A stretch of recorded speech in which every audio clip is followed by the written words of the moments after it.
précédent, où nous avons survolé l'année 1969, nous avons donc parlé de cette publication et les conséquences de la nouvelle messe par Paul VI. Dans ce cours, nous allons parler des problèmes qui se sont posés au cours de l'année 1970.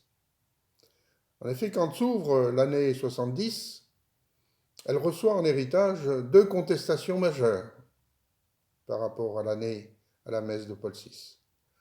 D'une part, la nouvelle messe de Paul VI suscite une controverse et se heurte à quelques refus très résolus.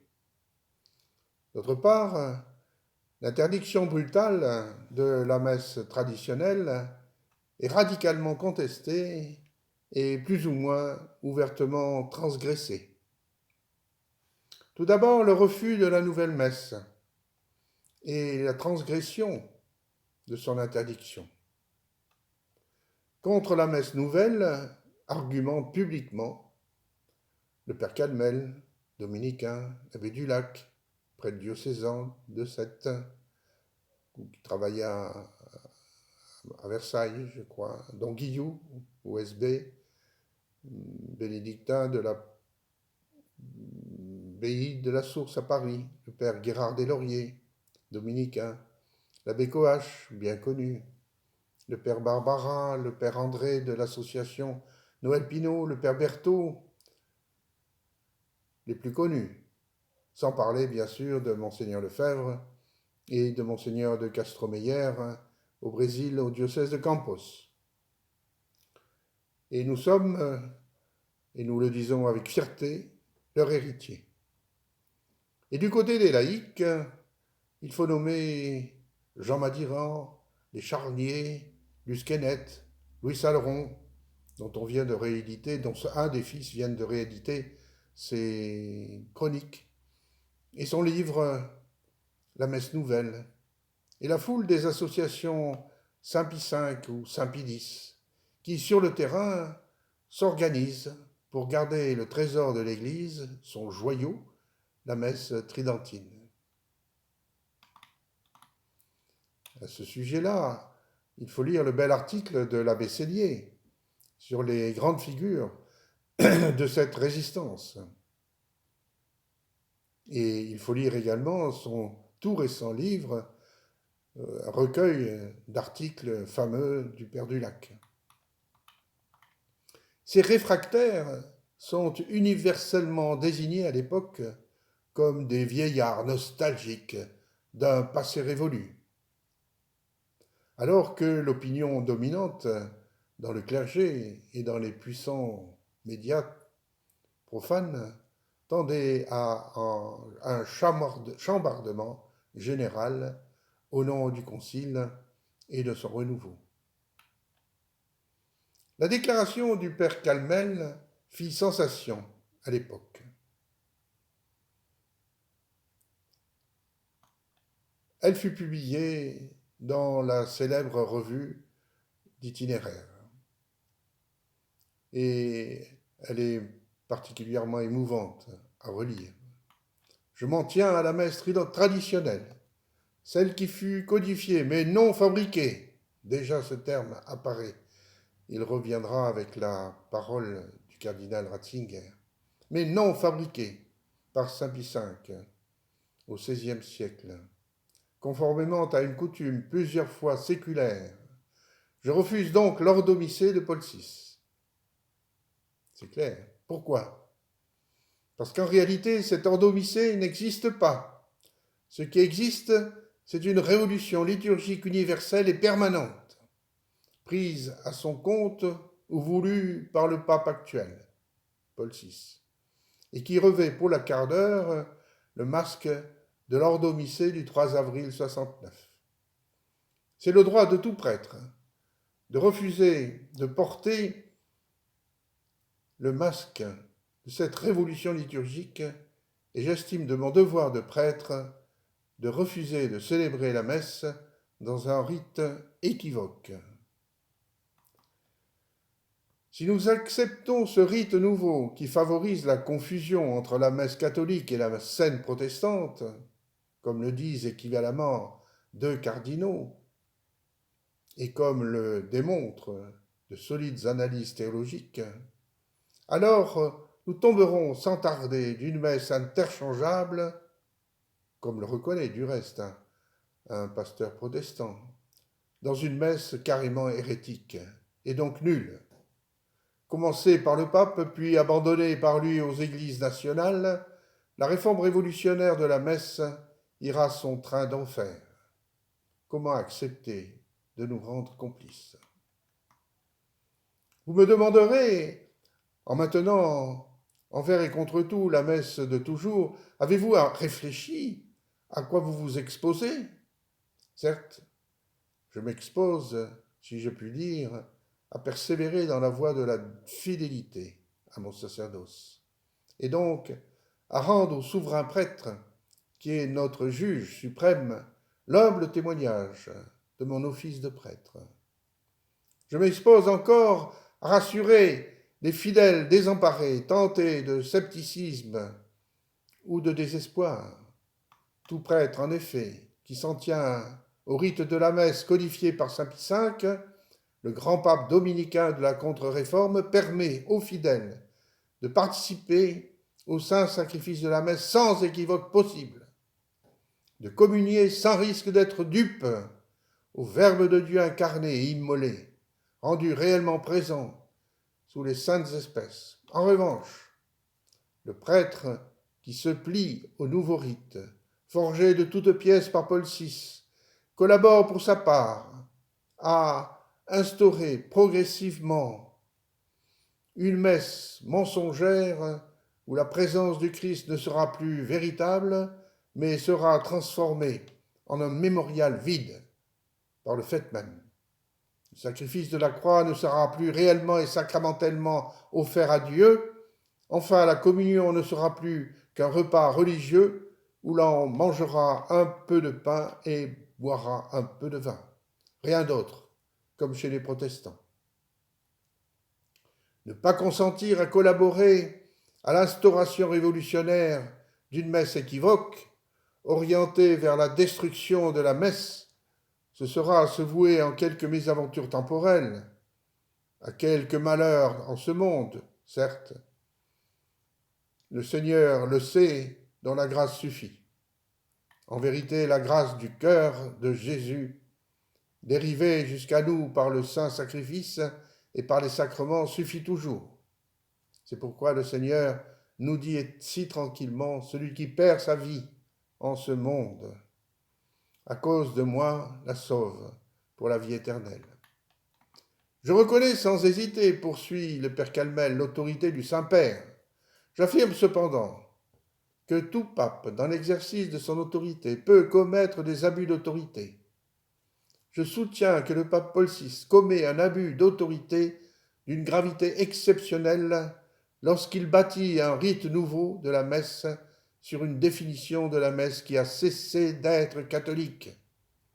La messe, écrit-il dans son Ordo Missae, est le rassemblement du peuple de Dieu présidé par un prêtre pour célébrer le mémorial du Seigneur. Cette définition insidieuse omet de parti pris ce qui fait catholique la messe catholique, à jamais irréductible à la scène protestante.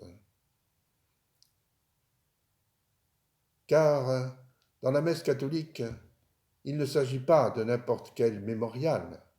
Le mémorial est de telle nature qu'il contient réellement le sacrifice de la croix, parce que le corps et le sang du Christ sont rendus réellement présents par la vertu de la double consécration.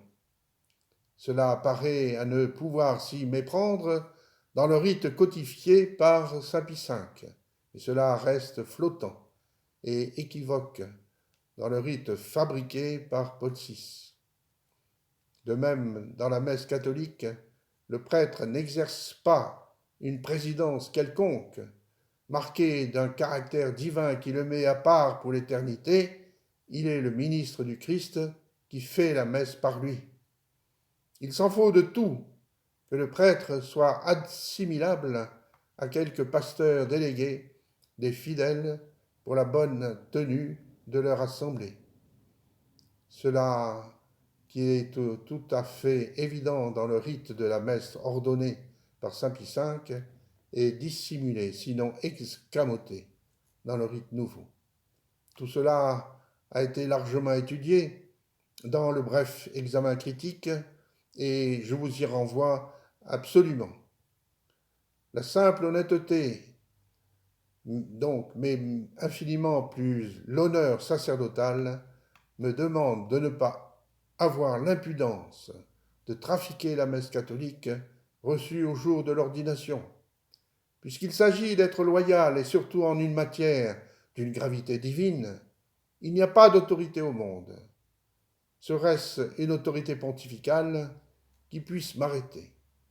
Par ailleurs, la première preuve de fidélité et d'amour que le prêtre ait à donner à Dieu et aux hommes, c'est de garder intact le dépôt infiniment précieux qui lui fut confié lorsque l'évêque lui a imposé les mains. C'est d'abord sur cette preuve de fidélité et d'amour que je serai jugé par le juge suprême. J'attends en toute confiance de la Vierge Marie, la mère du souverain prêtre, qu'elle m'obtienne de rester fidèle jusqu'à la mort à la messe catholique, véritable et sans équivoque. Tu sumego salvum me fac. 40 ans après, on voit combien ces paroles sont prophétiques. Et donc, grâce à un nombre notable de théologiens, les fidèles trouvèrent raison à leur résistance. Mais la résistance en Europe, le combat doctrinal de la messe tourna surtout très vite autour de Monseigneur Lefebvre. Pourquoi? Parce qu'il créa au même moment, la même année, 1969-1970, son séminaire à Fribourg, puis à Écône, et sa fraternité sacerdotale Saint-Pédis, qui fut créée et reconnue officiellement le 1er novembre 1970 par le Monseigneur Charrière. Nous fêtons son 50e anniversaire cette année. Il se donna pour but de former des prêtres pour la célébration de la messe de toujours, comme il aimait à l'appeler. Il nous formait en ce sens. Il fit cette fondation dans une grande discrétion. J'en suis témoin et un témoin privilégié. Ce sont les évêques français qui vont le faire connaître en lançant l'accusation tonitruante et parlant d'un séminaire sauvage. Et je peux vous dire qu'on n'avait rien de sauvage. Sur le plan canonique, bien sûr. Au même moment, Don Gérard, pour rester fidèle aux observances que comportent ses vœux monastiques et son ordination sacerdotale, et avec l'autorisation de son père abbé de Tournaille, s'établit en ermite à Bédoin, Vaucluse, et très vite il y sera rejoint par de jeunes vocations. À Écône, fondé en 1970-1971, et c'est plutôt le 1er novembre 1971 que Monseigneur Lefebvre reçut de Monseigneur Charrière l'autorisation de son séminaire et de sa fraternité sacerdotale Saint-Pédis. Donc à Écône, fondée en 70 et 71 dans le Valais, se trouve l'obstacle, le vrai, à la réforme liturgique sur le plan doctrinal et pratique. Le conflit éclata très vite. Le séminaire est déclaré, vous dis-je, séminaire sauvage. C'est la déclaration publique de Monseigneur Echegaray, archevêque de Marseille, aujourd'hui décédé. Et il donna le ton.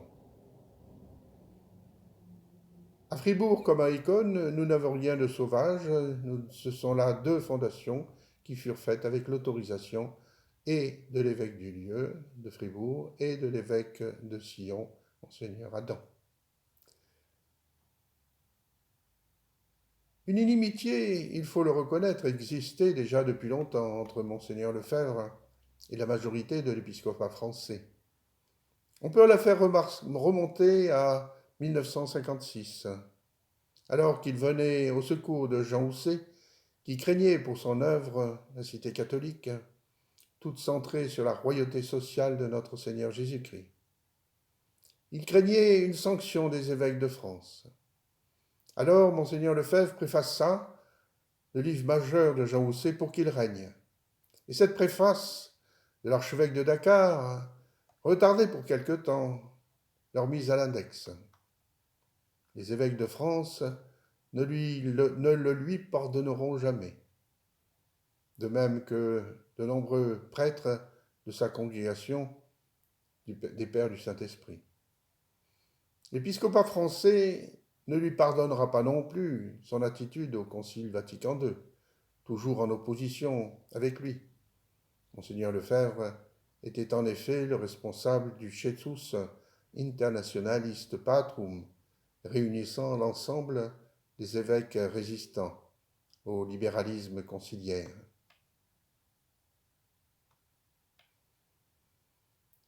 Je peux vous conseiller de lire le livre du père Philippe Béguerie, un spiritain, intitulé Vers et Cône, Monseigneur Lefebvre et les Pères du Saint-Esprit, aux éditions DDB, des Clés de Brouwer.